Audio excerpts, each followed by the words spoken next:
the blast doors closed. I'll bring the power back. Critical reactor breach detected. Evacuation countdown. What if everything you knew about power was wrong? What if the strongest species in the galaxy wasn't the one with the biggest weapons or the toughest bodies? What if, instead, they were terrified of something they never expected to find?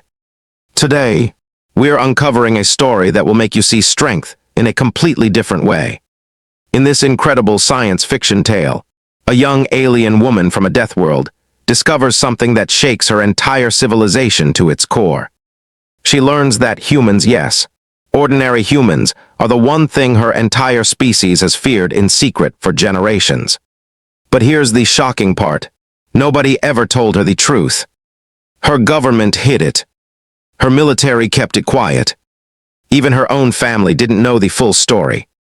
By the end of this video, you will understand why an entire advanced civilization lived in fear of discovering what one human could really do. Let me show you exactly how this discovery changes everything. Kessa lived on a world called Vreth, a planet so harsh that only the strongest could survive. Her home wasn't like Earth. There were no green forests or blue oceans. Instead, Vreth was a nightmare landscape of volcanic ash, toxic storms, and predators that could kill you in seconds. Everything on Vreth was built to be deadly. The plants had poison thorns. The animals had razor-sharp claws. Even the weather tried to kill you. Kessa grew up believing this was normal. She thought all worlds were this way. She thought all species evolved to be warriors, tough and cruel and ready to fight for everything. Her society, the Vrethian Empire, was the most powerful civilization in this region of space. They had conquered dozens of planets. They had technology that could destroy entire star systems. They had soldiers trained from birth to be killing machines. Kessa herself was a warrior scout, one of the elite. She had trained for 20 years to reach this position. She was strong, fast, and deadly. In her mind, strength was everything. Compassion was weakness. Mercy was for the inferior. The Vrethian Empire had one strict rule that nobody ever questioned. They never traveled to certain regions of space. They never explored beyond specific star clusters. When young Vrethians asked why, they were told it was because there was nothing there worth finding. Just empty space and dead worlds. Just unimportant planets with nothing to offer. Kessa believed this, like everyone else. She never questioned the boundaries her government had set. She never wondered why. If Vrethians were truly the strongest species, they would avoid entire regions of the galaxy. But curiosity is a dangerous thing, and Kessa had always been curious. One day, while on a routine patrol near the Forbidden Zone, her ship experienced a malfunction. The navigation system failed. The engine stuttered. Before she could fix anything, she drifted across the invisible line that separated Vrethian space from the unknown beyond. She was now in restricted territory. She was now in the region her government had warned against for thousands of years. Kessa tried to turn the ship around immediately. She was scared, not of punishment, but of what she might find. As she maneuvered through space, her sensors picked up something unexpected. There was a ship nearby. A small ship. Damaged. Leaking oxygen. It was clearly in distress. According to Vrethian protocol, she should have left it alone. Should have reported it. Should have turned back toward home. But something inside Kessa made her change course. She moved her ship closer to investigate. As she got nearer, she realized the vessel was unlike anything she had ever seen. It wasn't built for combat. It wasn't covered in weapons like Vrethian ships. Instead, it looked designed for exploration, for survival, for cooperation. Kessa's scanner showed there was still life inside. One life sign. One creature in that damaged ship. She could have left. She could have let it die. That's what a true Vrethian warrior would do. Strength meant letting the weak perish. Instead, Kessa did something forbidden. She docked her ship with the damaged vessel and boarded it to see who was inside. The moment she entered that ship, everything changed. The moment she saw what was inside, her entire worldview shattered. Because staring back at her, covered in blood and injuries, was something she had never seen before. It was small, fragile, soft-skinned and weak-looking. It was breathing heavily, clutching a piece of metal for protection. It was human. Kessa froze. Her hand went to her weapon automatically. This was her training. This was her instinct. Any unknown creature was a threat. Any unfamiliar life form could be dangerous. But something made her hesitate. Something made her pause before pulling the trigger. The human looked at her with eyes full of fear and hope mixed together. It was a male, she realized. His body was covered in cuts and burns. His clothes were torn. He had clearly been through something terrible. He tried to stand, but his legs wouldn't support him. He fell back down, breathing hard. Kessa expected him to attack. She expected him to show aggression. Instead, he did something completely unexpected. He raised his hands in a peaceful gesture. He was surrendering. This fragile, weak creature was giving up because he knew he couldn't winches. "Please," he said in broken Vrethian. Somehow, impossibly, this human spoke her language. "Please don't kill me. My ship was damaged in the storm. I've been stranded for weeks. I'm not a threat. Please." Kessa couldn't process what was happening. According to everything she had ever learned, humans weren't real. They were myths. They were stories told to children to scare them into obedience. Older Vrethians would say, "Behave, or the humans will come for you," but Kessa had always believed they were just fiction. Just legends. Yet here was a human. Real. Bleeding. Asking for mercy.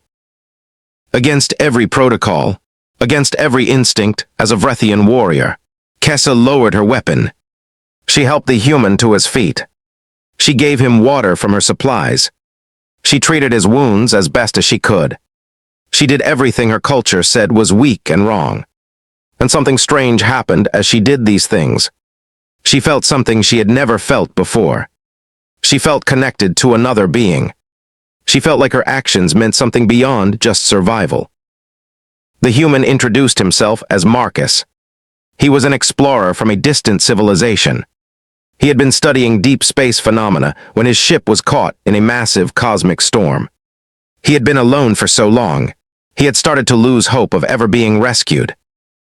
"Why did you help me?" Marcus asked as Kessa finished bandaging his wounds. "I thought Vrethians never showed mercy. I thought you people believed in strength above everything else." "We do," Kessa said slowly. "Or at least, we are supposed to. But I don't know anymore." Over the next several hours, Marcus told her about his civilization. He told her about Earth. He described green worlds with liquid water. He talked about billions of humans living together. He explained that humans weren't the strongest species in terms of raw power. They weren't the fastest or the most durable. But they had something else. They had creativity. They had the ability to work together. They had compassion. They had dreams bigger than just survival. Kessa listened to everything with growing shock. This contradicted everything she believed. How could a species survive without being ruthless? How could humans thrive without constant warfare? "Wait," Kessa said suddenly. She pulled up the forbidden historical files in her databank. Files she wasn't supposed to have access to, but every warrior scout had secret clearance for emergency situations. What she found made her blood run cold. There were records. Old records. Thousands of years old. Detailed reports about encounters with humans. And every single report said the same thing. When humans engaged with other species, they didn't win through superior force. They won through something else entirely. They won through understanding. Through communication. Through finding solutions that created peace instead of destruction. The Vrethian government had discovered this long ago, and they had hidden it. They had classified it. They had erased it from history. Because if Vrethians learned that there was a species that could overcome them not through war, but through the very things Vrethian culture had rejected, it would destroy the foundation of their entire civilization. They know, Kessa whispered. The government knows about you. About humans. They've known for thousands of years. And they've been hiding it from everyone. Marcus looked at her with understanding in his eyes. They're afraid, he said simply. They're afraid of what you'd become if you knew the truth about us. Kessa's mind raced as the pieces fell into place. She began searching through deeper files, accessing classified military databases using her high-level clearance. What she discovered was almost too much to process. The records were extensive. They went back millennia. They documented dozens of encounters between Vrethians and humans across different time periods and different locations. In every single encounter, the outcome was the same. When Vrethians and humans came into conflict through violence, the humans somehow managed to survive or escape. But more importantly, when they communicated directly, when they actually talked to humans as equals rather than enemies, something extraordinary happened. The humans didn't conquer or dominate.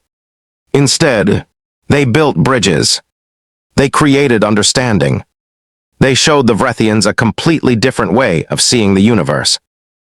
One report from 800 years ago was particularly revealing. A small group of humans had encountered a Vrethian military outpost. According to protocol, the Vrethians should have destroyed them immediately. But the humans had requested a meeting.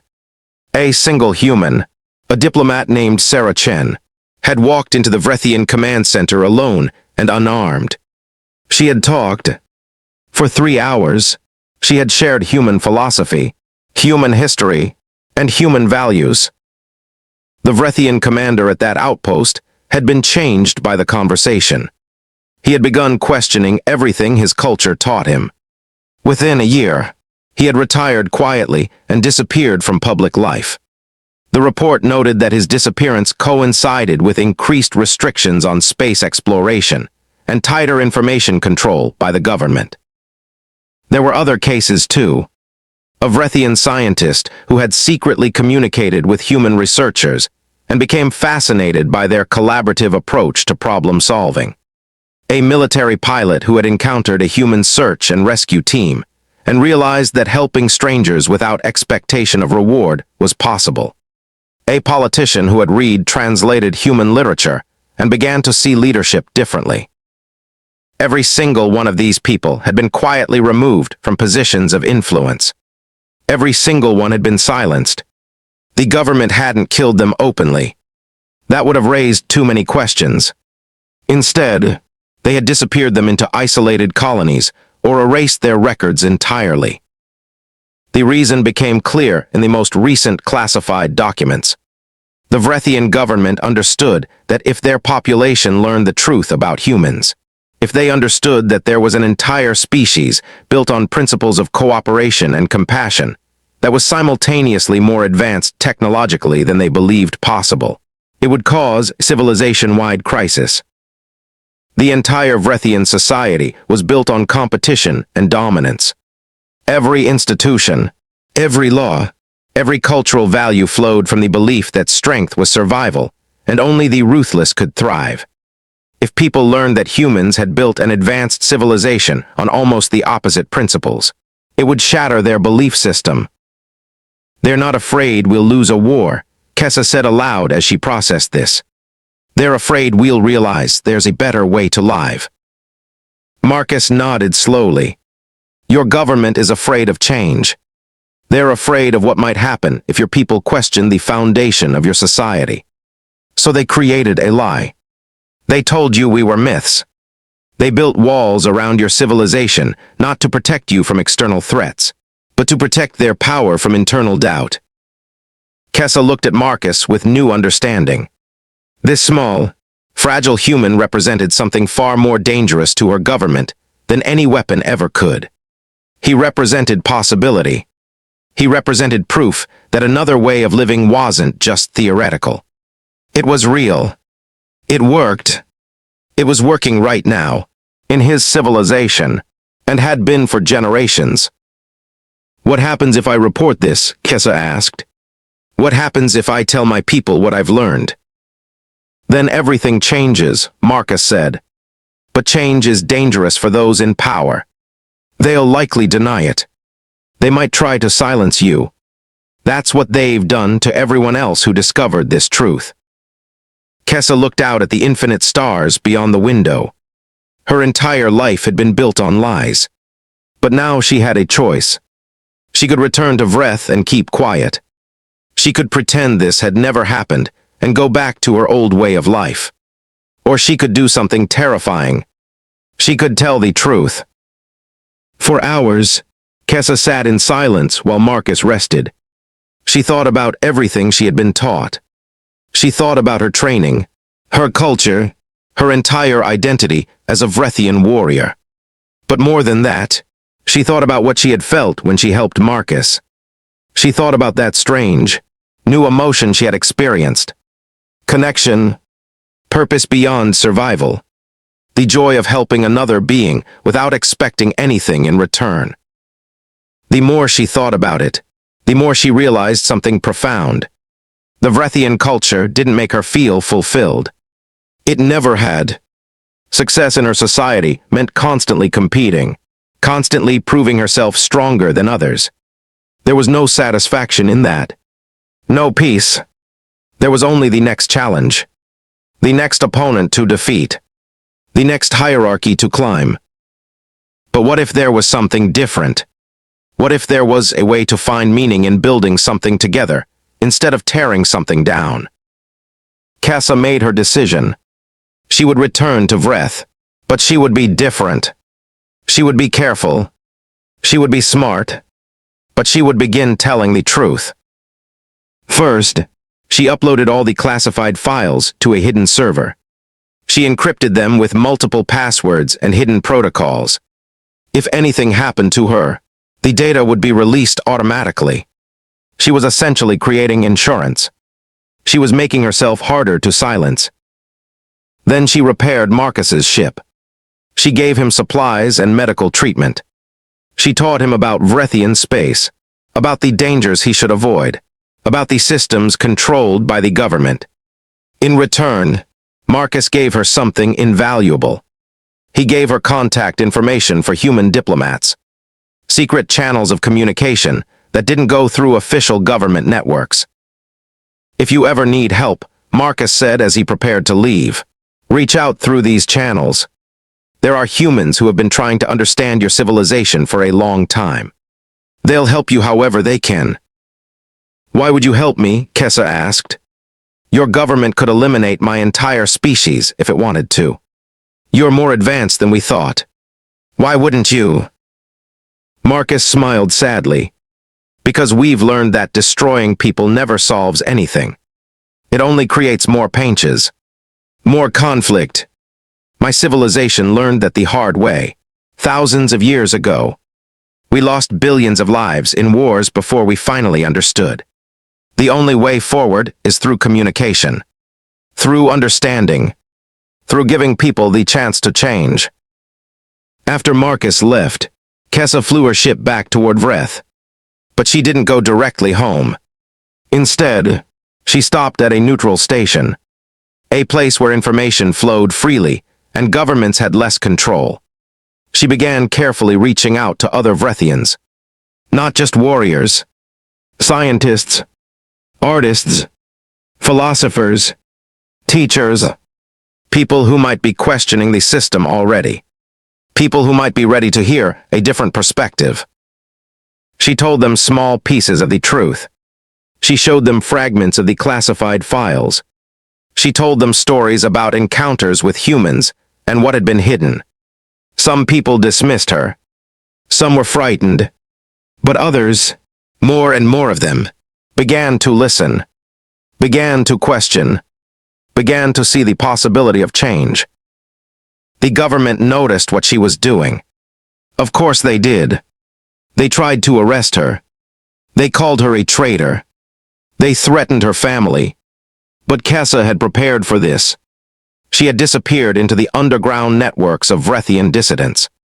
People who already believed things needed to change. People who had been waiting for someone like her to provide proof that another way was possible. And slowly, gradually, the truth began to spread through Vrethian society. Not quickly, not all at once. Change never happens that way. But it happened. More and more Vrethians began to learn that humans weren't myths. That there was a civilization out there built on principles their government had suppressed for thousands of years. That another way of living was possible. 10 years passed. 10 years of slow, careful work. 10 years of spreading truth in a society built on lies. 10 years of watching her civilization gradually, painfully, begin to transform. The Vrethian government tried everything to stop the change. They tried censorship. They tried violence. They tried threats. But they couldn't stop what had started. Once people knew the truth, they couldn't unknow it. Once they understood that cooperation and compassion were possible, they couldn't go back to believing only in ruthlessness. Eventually, the government fell, not through revolution or violence, but through the simple weight of public opinion. New leaders took power. Leaders who were willing to open borders. Leaders who wanted to communicate with the outside galaxy. Leaders who understood that their civilization had been built on a fundamental lie. Kessa stood in the new Vrethian parliament. She had been elected as a representative, though she had never wanted political power. She had simply wanted to tell the truth. But now the government was finally listening. "We have been isolated for too long," she said to the assembled leaders. "We have been afraid for too long. We told ourselves we were the strongest, but we were really just the most afraid. We were afraid of change. Afraid of knowing that other ways of living existed. Afraid of becoming something different than what our ancestors created." The response was overwhelming. Vrethians wanted to establish relations with humans. They wanted to learn. They wanted to understand. They wanted to transform their civilization from a warrior culture into something that valued both strength and wisdom, both individual achievement and collective good. When the first official Vrethian delegation traveled to Earth, Kessa led the way.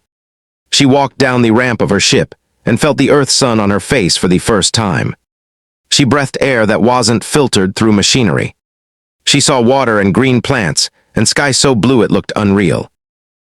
Marcus was there waiting for her, older now but still the same kind human who had once asked her for mercy. "Thank you," he said simply. "Thank you for having the courage to find the truth and share it. Thank you for changing your entire civilization." "Thank you for showing me that another way was possible," Kessa replied. "Thank you for being patient while my people learned." In the years that followed, the Vrethian Empire became something entirely new. They didn't lose their strength or their warrior heritage. Instead, they learned to channel it differently. They became explorers and builders. They became partners with other species in creating a more connected galaxy. They learned that true strength wasn't about dominating others. It was about overcoming fear. It was about having the courage to change. It was about building something better than what came before. And it had all started because one young Vrethian woman had drifted into forbidden space and found something her government had hidden for thousands of years. She had found a human, and that human had changed everything. The real fear wasn't of humans at all. The real fear was of the truth. The real fear was of becoming something better than what we are. But Kessa learned that fear and courage live in the same place. When you choose courage, when you choose to seek truth no matter the cost, when you choose to help others even when it's dangerous, you become something greater than any warrior ever could. That is the thing Deathworlders feared most. Not humans, but the human capacity to inspire change, to inspire hope, to inspire the courage to become something better than ourselves. Here's the twist nobody expects. The Vrethian government was right to be afraid, not because humans were a military threat, but because humans represented an idea that was impossible to suppress once it took root. The idea that civilization could be built on cooperation instead of competition. That strength could mean helping instead of hurting. That a society could evolve beyond constant warfare. By trying to hide this truth, the Vrethian government actually guaranteed it would eventually be discovered. Because curiosity is stronger than control. Because one person with courage can inspire millions. Kessa's choice to help Marcus wasn't just about saving one alien's life. It was about awakening her entire civilization to possibilities they never knew existed. The real power isn't in weapons or physical dominance. It's in the willingness to change, to learn, to see beyond the lies we've been told. That's what humans showed the Vrethians. And that's what changed everything. This story reveals three crucial truths.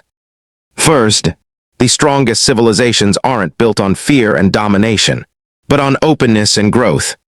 Second, governments hide inconvenient truths because knowledge is power, and truth is the most powerful thing of all. Third, one person's courage to find and share the truth can transform an entire civilization. The remarkable part. This is fundamentally what the HFY genre explores. Humanity's greatest strength isn't physical. It's our capacity to inspire change, to build bridges, and to see possibility where others see only threat.